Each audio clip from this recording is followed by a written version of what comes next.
Good morning and greetings from Northumberland on the 25th of June. Another really bright and sunny day. The torrents and storms that we were promised yesterday didn't seem to arrive, so I had to go out and water our plants this morning. Today is an Ember Day. Ember Days are days when we pray for vocations, Christian vocations to everything, but particularly for vocations to the ordained ministry. And we're in peak ordination season at the moment. Today, tomorrow, and during this coming week, the majority of people who will be ordained in the Church of England this year will be ordained. Some got in early last week, but this is the peak week for it. And I have friends and acquaintances who are being ordained this weekend, and I pray for them and for the others that are responding to God's call and taking up this responsibility.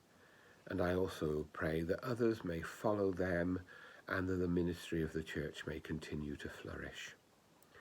To answer God's call in the present church is quite a challenge, I think, more of a challenge than it was 42 years ago this week when I was ordained a deacon.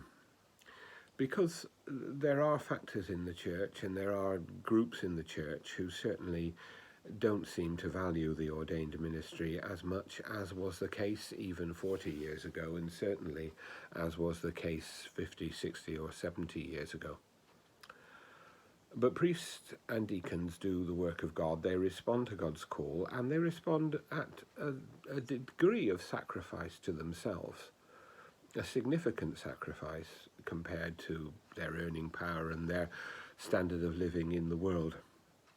That is not to say that there are not very many rewards, and there are not very many days when I don't give thanks to God for being a priest and for the opportunities of ministry and simply sharing with others. Yesterday we met 11 of us at an afternoon Eucharist we've just restarted after COVID, and it was a sheer joy both to celebrate the Eucharist with those 10 people and to then share fellowship, an afternoon tea with them, and to chat with them.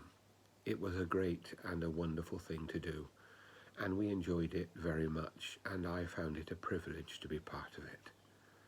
But whether it is in occasions like that, whether it is alongside a bereaved family or someone with a new baby, or someone planning their married life, and all the other pastoral opportunities that priests and deacons have, there is a rich blessing.